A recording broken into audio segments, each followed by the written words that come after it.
Hello everyone, welcome to Examinace. This is Ajay Sharma.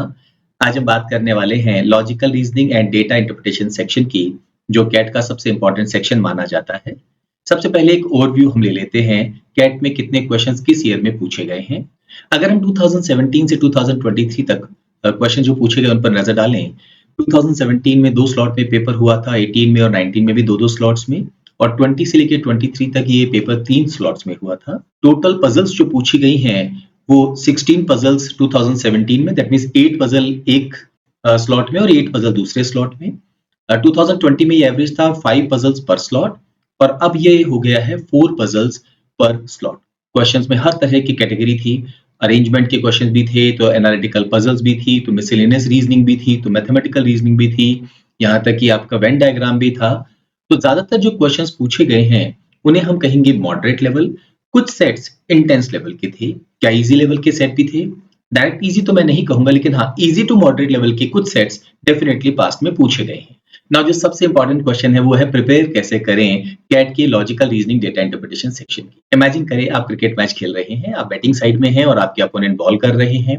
वो कोशिश करेंगे आपको आउट करने की और कोशिश करेंगे आपको रन ना देने की, और आपको क्या करना है? आउट नहीं होना है और रन बनाना है, और वो भी तेजी से बनाना है, क्योंकि आप टाइम लिमिट के साथ वर्क कर रहे हैं। तो अपोनेंट के पास क्या हथियार है? पहला हथियार है फियर। वो कोशिश करेंगे कि मैच शुरू होने से पहले एक ऐसी हवा बनाई जाए जहां पे बैट्समैन डरे कि भाई हमारे पास बॉलर ऐसे हैं, हम ऐसा करते हैं। कैट के अंदर वो डर कैट तो नहीं बनाता है, हम खुद ही बनाते हैं। इतनी सारी इंफॉर्मेशन हम अज्यूम कर लेते हैं, इस बार पेपर ये वाला आईएम बना रहा है तो इस बार ये टफ होगा, ये इजी होगा। ये सारी चीजें मीनिंगलेस होती है as far as cat is concern. तो एक तरीका होगा वो आपके मन में डर बनाए, और दूसरा तरीका डेफिनेटली बहुत अच्छी बॉलिंग करेंगे, यॉर्कर भी डालेंगे, बाउंसर भी होगा, आपको गूगली भी मिल सकती है। तो आपको समझना है कि कैसे खेलना है। और रूल क्या है? जब आप पेपर देने जाएं तो पहले से कोई भी माइंड में एक व्यू बना के मत जाए कि ऐसा होगा तो मैं ऐसा करूंगा, क्योंकि वो सारी स्ट्रेटेजीज एग्जाम में काम नहीं आती। सिर्फ एक ही चीज काम आती है, बॉल देखें, अगर कमजोर बॉल है तो उसे हिट करें बहुत पावर के साथ, और अगर अच्छी बॉल है तो उसे रेस्पेक्ट। दैट मीन्स पेपर देते समय बिल्कुल न्यूट्रल होके जाएं, क्वेश्चन को देखें, सेट को देखें, समझे कि क्या पूछा गया है, प्राइमरी इंफॉर्मेशन आइडेंटिफाई करने की कोशिश करें, और क्वेश्चन को या सेट को सॉल्व करने से पहले बेसिक जो अप्रोच है वो अपने दिमाग में बिल्ड करें कि मुझे इसको कैसे करना है, कहां पर ट्रैप है, मैं कहां उलझ सकता हूं। और याद रखिए, जितना आप सिंपल अप्रोच फॉलो करेंगे उतना ही आपके लिए आसान होगा कैट के अंदर स्कोर करना। हम जब यहाँ पर पेपर बनाते हैं या वीडियोस बनाते हैं तो हमारे लिए कंपेरेटिवली आसान होता है, हम गलतियां कर सकते हैं, आप वो गलती नहीं कर सकते। और आपको स्क्रीन को देखना होता है, फिर अपने पेपर पे जो आपके हाथ में है वहां पर लिखना होता है। कई बार इंफॉर्मेशन आपकी मिस हो जाती है, तो सबसे जरूरी चीज, इंफॉर्मेशन को ध्यान से पढ़ें। अगर सेट टफ है तो उसमें उलझे नहीं, और अगर सेट आसान है तो ज्यादा खुश ना हो, उसको समझदारी से करते जाए। अगर किसी सेट में कोई एक क्वेश्चन ऐसा आ गया जो आपको लग रहा है गड़बड़ है, जिसमें समय लग सकता है, उसे छोड़िए, नेक्स्ट सेट की तरफ मूव कर जाए। मैं अगर अपनी प्रिपरेशन करता हूं तो मैं एग्जाम देते समय क्या सावधानी रखूंगा? नंबर एक, मैं हमेशा, जैसे मेरा पहला सेक्शन इंग्लिश का पूरा हुआ, मैं 15 या 20 सेकंड के लिए पेन डाउन कर दूंगा। मैं रिलैक्स करूंगा, अपने आप को समझाऊंगा कि एक सेक्शन जा चुका है, अब मैं उसे नहीं बदल सकता। मेरा फोकस होगा ऑन द सेकंड सेक्शन, और मैं उसके मेरिट्स के आधार पर उन क्वेश्चंस को अटेम्प्ट करूंगा। शुरुआत में मैं 3-4 मिनट दूंगा सारे सेट्स को बस एक बार नजर से गुजारने के लिए कि किस तरह का सेट है और मुझे कैसे जाना चाहिए, कौन से सेट से शुरुआत करनी चाहिए, कौन से सेट को शुरुआत में मुझे अवॉइड करना चाहिए। और ये भी मैं नहीं सोचूंगा कि मैं सिर्फ 2 ही सेट करूंगा तो मेरी इतनी परसेंटाइल आ जाएगी। मेरा रूल होगा मैक्सिमाइज माई स्कोर। मान लीजिए कैसी सिचुएशन आ जाए जहां हम अटक जाए, जहां हमें नहीं समझ में आ रहा है कि अब हम क्या करें। अनफॉर्चुनेट पार्ट है, उस सेक्शन को, सेट को पर्टिकुलरली वहीं छोड़ना होगा और हमें नेक्स्ट सेट की तरफ मूव करना होगा। और जब नेक्स्ट सेट करें तब पहले वाले सेट को दिमाग से एक बार निकाल दीजिए, क्योंकि आपका पहला टारगेट होगा safe yourself. 4 question, 5 question, 6 question करके आपको जब ये लगे कि हाँ अब मेरे स्कोर थोड़ा सेफ हो गए हैं, मैं कट ऑफ प्रोबेबली क्लियर कर लूंगा, तब मैं उस सेट की तरफ बाद में आऊंगा, ये आइडेंटिफाई करते हुए कि मैंने क्या गलती की। लेकिन पूरे पेपर के दौरान मैं बिल्कुल शांत और रिलैक्स होकर इस पेपर को दूंगा। मेरी लर्निंग स्टेप क्या होनी चाहिए? सबसे इंपॉर्टेंट चीज है, अपने अपोनेंट के बारे में आपको इन एंड आउट पता होना चाहिए। उसकी स्ट्रेटेजीज क्या है, उसकी स्ट्रेंथ क्या है, उसकी वीकनेस क्या है, कहां पे वो हमें बीट कर सकता है, कहां हम उसे बीट कर सकते हैं। तो सबसे जरूरी काम क्या है? ओरिजिनल कैट के क्वेश्चंस। टोटल 99 पजल्स पूछी गई हैं, एंड लेट अस से मेरे पास में 91 डेज है। मैं 91 डेज भी नहीं मानूंगा, मैं ये कहूंगा कि मेरे पास में 66 डेज है। एक दिन में 3 पजल अगर मैं करूं तो 33 डेज में मैं 99 पजल्स कर सकता हूं, और एक बार और अगर मैं इन पजल को करूं तो अगेन 33 डेज में मैं इन पजल्स को कंप्लीट कर सकता हूं। सो दैट मींस मुझे 66 डेज का टारगेट लेके चलना होगा अपने दिमाग में। एक दिन में 3 पजल सॉल्व करनी है। कैसे करूं? बहुत सिंपल अप्रोच है। पजल ओपन करिए, आप प्लेलिस्ट में जाइए। हमने सारी पजल जो हैं वो सेपरेटली एक एक पजल को आपकी प्लेलिस्ट में अपलोड किया हुआ है with PDF link. Puzzle open कीजिए, टारगेट रखिए कि मुझे 20 मिनट्स के अंदर अंदर हर हालत में इस पजल को सॉल्व करना है। और अगर मैं सॉल्व नहीं भी कर पाया तो मुझे वो जो अप्रोच है वो दिमाग में क्लिक होनी चाहिए कि इसको करना कैसे था। अगर 20 मिनट में मुझसे नहीं हुआ तो इमीडिएटली मैं उसका वीडियो सॉल्यूशन देखूंगा। और सबसे इंपॉर्टेंट बात, वीडियो सॉल्यूशन देखने के बाद मैं अगेन अपने दिमाग में एक रोड मैप ड्रॉ करूंगा कि इस क्वेश्चन को सॉल्व करने की सही अप्रोच क्या थी, कहां मैं मिस कर गया, और वो 20 मिनट को 10 मिनट में कैसे लाना है। केवल इसके लिए जरूरी है कि मैं उन क्वेश्चंस को एक बार मेंटली उस पूरे सेट को सॉल्व करने की कोशिश करूं। याद रखिए, पहले राउंड में आपका टारगेट होगा 20 मिनट्स, सेकेंड राउंड में आपका टारगेट होगा 10 मिनट। मतलब दैट आफ्टर 33 डेज जब आप उसी पजल को वापस करेंगे तब आपको 10 मिनट का टारगेट लेके चलना होगा कि 10 मिनट्स के अंदर अंदर मुझे सारे क्वेश्चन सॉल्व करने हैं and with accuracy of more than 90%। अगर आप ये समझ गए कि कैट आपको कहां परेशान कर सकता है तो ट्रस्ट मी, एग्जाम में आप किसी भी ट्रैप में नहीं उलझेंगे। क्योंकि जब आप मॉक टेस्ट देते हैं तब एक छोटी सी मिस्टेक हम करते हैं। कई बार बहुत सारे सेट्स ऐसे होंगे जो बहुत टफ हो। कैसे पता करें कि कोई सेट टफ है या अच्छा सेट है? मेरा ये मानना है कि एक अच्छा सेट बनाना बहुत मुश्किल काम है, एक टफ सेट बनाना बहुत आसान काम। अच्छा सेट कौन सा होगा? जब आप पेपर कर रहे हैं तो मे बी आप 20-25 मिनट्स लगा रहे हैं, और जब उसका एनालिसिस करते हैं तो आप देखते हैं कि आपको 10 से 12 मिनट में आराम से कर सकते हैं। It's a quality set. और इंटेंस सेट किसको कहेंगे? एग्जाम में आपको लगा है 20-25 मिनट्स, और जब आप एनालिसिस कर रहे हैं तब भी आपको 20-25 मिनट्स लग रहा है, बिकॉज वहां पर कोई सही अप्रोच नहीं है। आपको वो लेंदी प्रोसेस अपनाना होगा और मल्टीपल वेरिएबल्स के साथ आपको डील करना होगा। मैं जनरली इस तरह के क्वेश्चंस को अवॉइड करता हूं क्योंकि मुझे ये मालूम है अगर ये सेट एग्जाम में आ भी गया तो मैं इसे अटेम्प्ट नहीं करने वाला हूं, क्योंकि इसको अटेम्प्ट करने का मतलब है अपना करियर दांव पे लगाना, और ये रिस्क मैं बिल्कुल नहीं लूंगा। मेरा पूरा फोकस होता है ऑन अप्रोच बिल्डिंग, कि जो मैं प्रैक्टिस कर रहा हूं क्या मैं सही अप्रोच बिल्ड कर सकता हूं या नहीं कर सकता हूं, और सबसे इंपॉर्टेंट बात, क्या मैं इंफॉर्मेशन को सही ढंग से अरेंज कर सकता हूं या नहीं कर सकता हूं। मेरा पर्सनल एक्सपीरियंस ये कहता है कि अगर आप एक टेबुलर फॉर्म में चीजों को अरेंज कर सके और ज्यादा कॉम्प्लिकेट ना करें तो क्वेश्चंस को आप आसानी से डील कर सकते हैं। पेपर देने के बाद हर हालत में एनालिसिस जरूर करें। मैं अप्रोच कैसे बिल्ड करूं, ये मेरे लिए एक सबसे इंपॉर्टेंट इशू है। तो इसके लिए काम करते हैं, एक एग्जांपल के थ्रू समझते हैं कि कैसे हम क्वेश्चंस में इंफॉर्मेशन को इजी वे में अरेंज कर सकते हैं। एक छोटा सा सेट आपके सामने है। मैं सजेस्ट करूंगा कि आप वीडियो को पॉज करें और इस सेट को सॉल्व करने की कोशिश करें। 5 मिनट का टाइम होगा आपके पास इस सेट को सॉल्व करने के लिए। नाउ यहाँ पर क्या जानकारी हमें दी गई है? 4 Indian ladies all received items of jewellery from their husbands on their birthday. Unhappily, none of them liked their own gift and could have preferred one of the other. Gift लिखे हुए हैं, वाइफ्स के नाम लिखा हुआ है और साथ में कुछ जानकारी दी गई। तो यहाँ पर मेरी अप्रोच क्या होगी? मैं छोटी सी टेबल यहाँ पर कंस्ट्रक्ट करना पसंद करूंगा। वाइफ्स के नाम लिख दिए हैं, व्हाट दे वांटेड यहाँ लिखा है, व्हाट दे गॉट यहाँ लिखा। इंपॉर्टेंट चीज है, what they wanted they did not gate and what they got they did not want. Information पे नजर डालें।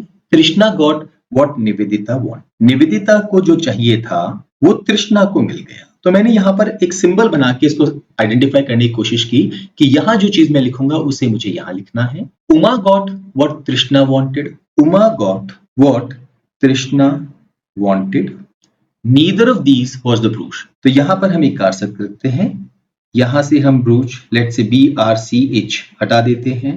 यहां पर भी हम नहीं लिखेंगे, यहां पर भी हम उसे नहीं लिख सकते हैं, और यहां पर भी हम उसे नहीं लिख सकते ना। एक और इंपॉर्टेंट चीज है, अगर हम स्मिता के पॉइंट ऑफ व्यू से समझें, what she wanted she never got. तो व्हाट शी वांटेड वो किसी और को मिल गया है, वो यहां तो आ नहीं सकता, ये दो पोजीशंस तो ऑक्यूपाई हो गई हैं, तो हम कहेंगे निवेदिता को।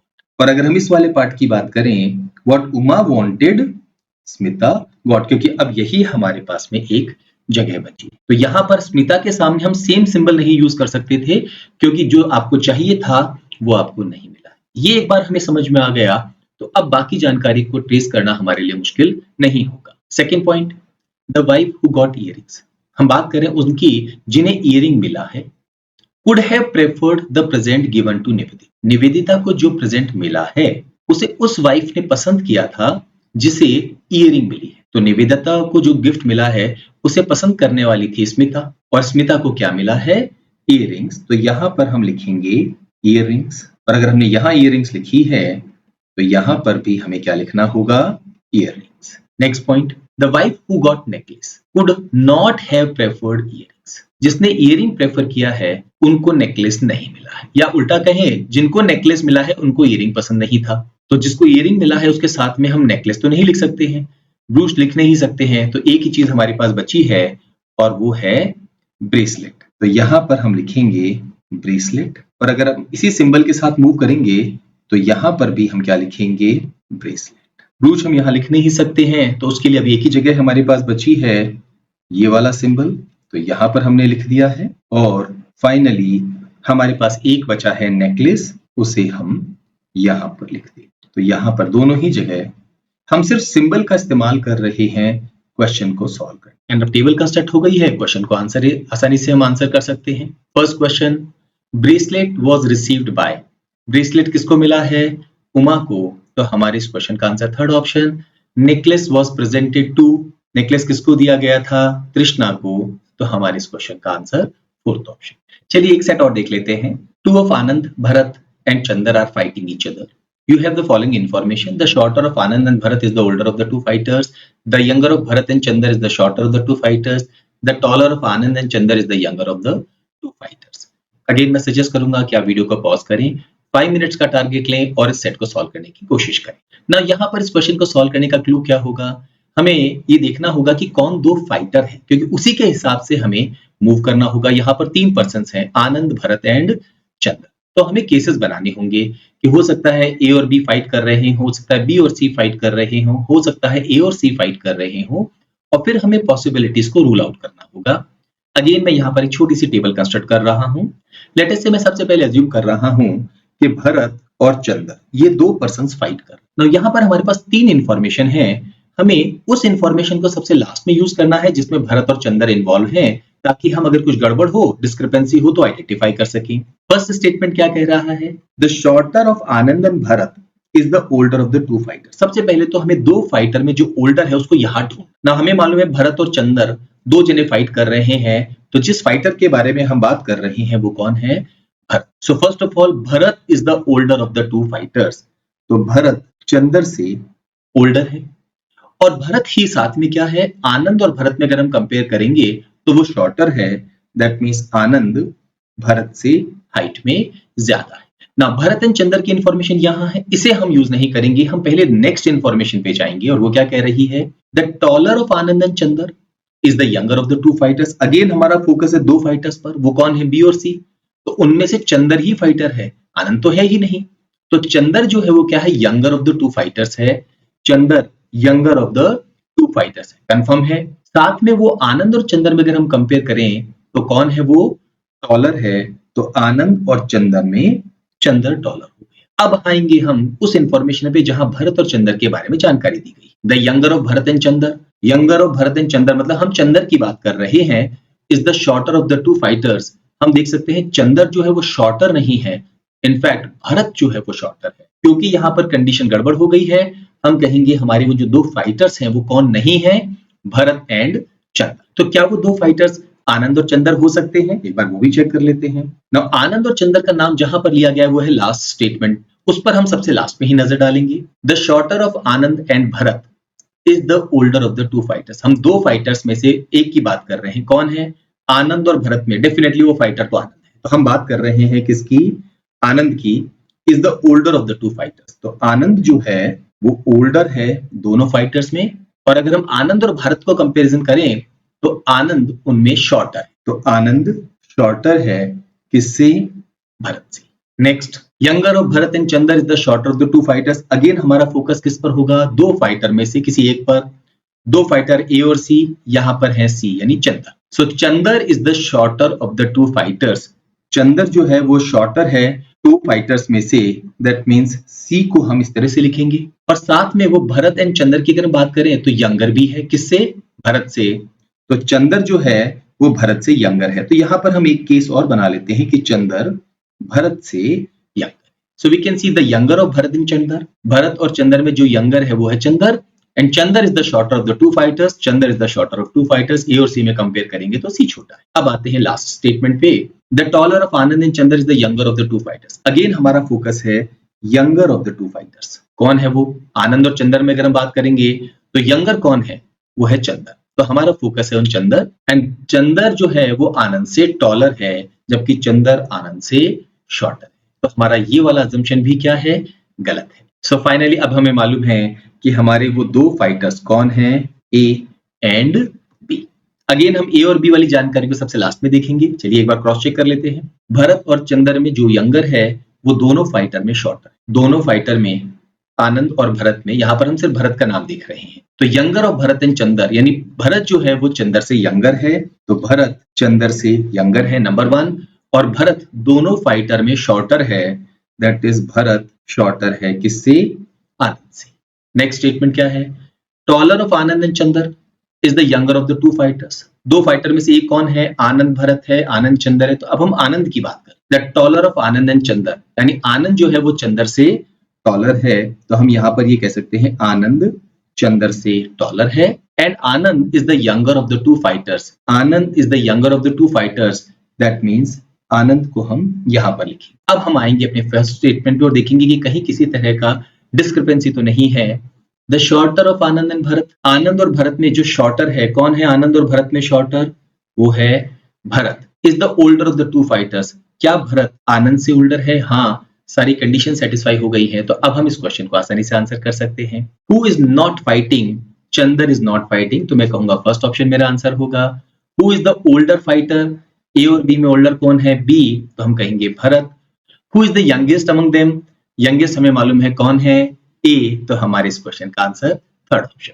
सो अगेन आप देख सकते हैं सेट मुश्किल नहीं था, सिर्फ इंफॉर्मेशन को सही ढंग से अरेंज करना और बिल्कुल शांत होकर आपको सेट को सॉल्व करना पड़ा। तो मैं कैट के लिए भी आपको यही सलाह दूंगा कि सबसे पहले कैट के जितने भी क्वेश्चंस हैं उन्हें आप एक तरह से कहिए याद कर लीजिए, बिकॉज इतने प्यारे सेट्स आपको किसी मॉक टेस्ट में या किसी भी टेस्ट सीरीज में नहीं मिल सकते हैं। मैं इसके लिए कैट के प्रोफेसर्स को क्रेडिट दूंगा कि वो बहुत मेहनत करते हैं अपने सेट्स को बनाने में, सेट्स को करने में। अगर आपको सही अप्रोच मालूम है तो आप जल्दी कर सकते हैं, और अप्रोच नहीं मालूम है तो आप उलझ सकते हैं। उनके ट्रैप में आपको बस नहीं आना है, बाकी सारी चीजें मुश्किल नहीं है। तो हमारे प्लेलिस्ट में जाएं, आपको लॉजिकल रीजनिंग के पजल्स मिलेंगे। और हाँ, अगर आपने मैथ्स के क्वेश्चंस भी कर रहे हैं, दो तरह की प्लेलिस्ट बनी हुई है, एक है ईयर वाइज और एक है टॉपिक वाइज।